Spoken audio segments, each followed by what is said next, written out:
Well, here we are in the driveway of the house, and I'm just about to set off to go to the garage in Terrassa near Barcelona to get the car fixed. They're going to put in a radar sensor today and calibrate it, and hopefully they'll be able to do it today. Maybe they'll give me a courtesy car to be able to drive home again, and maybe go back and fetch it tomorrow. We'll have to wait and see. But I'm looking forward to getting this problem fixed and sorted out, because it really needs it. Because when I'm going on a long trip, I can do the first 40, 50 kilometres, maybe even 60, before it starts complaining, and then after that it's progressively worse. Okay, well, it was a horrendous drive down to Terrassa near Barcelona to get the car to the workshop so they can get the radar sensor fixed. The weather turned terrible, it rained, it absolutely threw it out of the heavens, and it was dreadful. I mean, I couldn't even see the lines on the road to be able to make sure I was in the correct lane and stuff, so there was absolutely no chance that the ProPilot Assist was going to work anyway, although it had actually stopped working by that time anyway. On the way to the place, see, I drove 46 kilometres before I had the first complaint from the ProPilot Assist. And then it got steadily worse after that. I was able to try again to use ProPilot Assist a couple of times with my right foot just covering the accelerator pedal, just in case it decided it wanted to do a stop or slow down. And eventually got to the point where it did that sort of big warning thing there, big on the screen, like emergency brake, like there was something in front when there wasn't. And then it turned off the ProPilot Assist completely. It put that little sort of marker on the screen there saying that it wasn't available and there was a system fault. So the car's in the workshop now, and I'm going to fit it and they're going to calibrate it, and they say it should be ready tomorrow afternoon. So I'll have another drive back down, and in the meantime I'm sitting inside a Qashqai. Not driven one of these before. It seems fairly sort of new and modern. It's got the same sort of parking brake as I've got on the Nissan Leaf.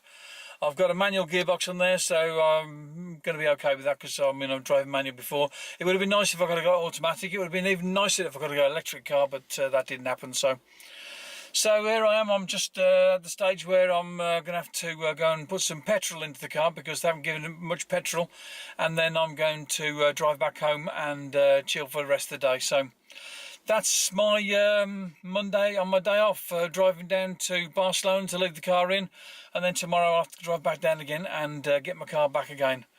I've got a busy day tomorrow. I've got to also go to the airport in the afternoon or the evening time.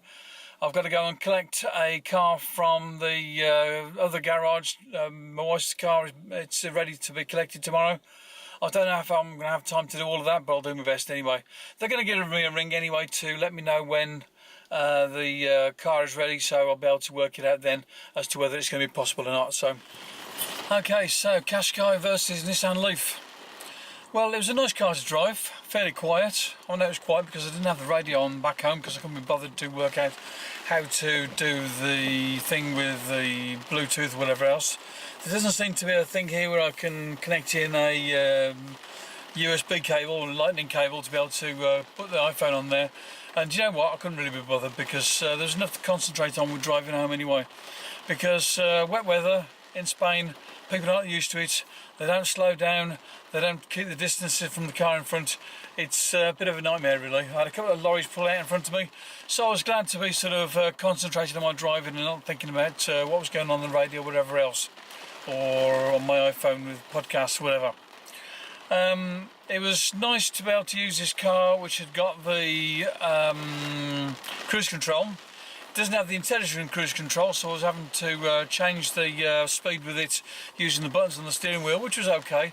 Although it only changes in 1 km/h increments, which means that you have to press the button quite a lot to be able to do anything. I like with the Leaf there, where it changes 1 km per press of the button, but at the same time you can hold it down and it will change in 10. Oh, the car's just started itself again. It's one of those that will do the stop and starts, which is kind of good. I'll turn it off now. Oh, there you go, I've turned it off now. Pretty good. I really missed having the intelligent cruise control.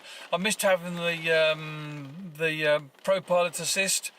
Although obviously with the fact that my ProPilot Assist hasn't been working very well for the last 6 weeks since I got the car, It's been kind of better having this when I know it's been working all the time, rather than with the ProPilot Assist on the Nissan Leaf with the radar sensor problem. I've been going long trips. First 50, 60 kilometres. Today was only 46 kilometres, but say 50 kilometres has been okay. Then after that, just not been able to trust it, and it's been bad in the Leaf. So I've been happy to be able to use this and have some control over what was going on. The car is quite pleasant. It's nice having the sunroof up here. Feels quite open and quite light. I like it. I don't know if I'd like it so much on a sunny day when the sun's sort of beating down on us. I think I'll be pulling the thing across there to close it off. I'm basically looking forward to getting my car back tomorrow.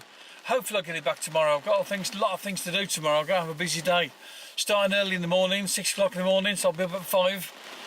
Finish at 1 o'clock. I'll have to get back home. Probably need a bit of a siesta, snooze, before I can do anything else. Then I've got to go and get my wife's car from the garage, from the concessionario. She's buying the Renault Kangoo, calling it Skippy, and she'll be looking forward to get that. She wants me to have that ready for when she gets home, because she's got away at the moment and she'll be back tomorrow evening, and doesn't want to wait until Wednesday to get the car, because she's got a busy day on Wednesday as well. And I then have to, in the evening time tomorrow, I have to go off and pick her up from the airport about 9 o'clock. So he says the car hopefully will be ready tomorrow. They close the garage, the workshop at 7 o'clock. So I need to get down there for about 6:30. I think it's going to be okay. I think it'll work out. It depends how long I'm kept with getting the car from the Renault dealer tomorrow, before I can head off down to Barcelona again. It takes me about just an hour and 10 minutes, a quarter of an hour, to get down to Terrassa, to the place to pick it up, and hopefully it'll go okay. It's a little bit dicey on the roads, as I say, because as I was coming back, it was easier driving than on the way there. But on the road going towards Barcelona again today, there was a huge amount of traffic, lots of lorries and trucks, and all sort of heading off in going south. A lot of holiday traffic as well, so I think that was going to be causing a bit of a problem. And hopefully, when I'm heading off there tomorrow evening, it's not going to be as bad as it is this morning. So there you go, a little bit of a Qashqai versus Nissan Leaf. It's a perfectly capable car, this one. I think I prefer the Leaf better. This one's quite good. It's got a commanding driving position. You're a little bit higher, although the Leaf is quite high anyway, because it's higher than the Renault Clio I was driving. So all in all, good experience. But bye now, talk to you again soon.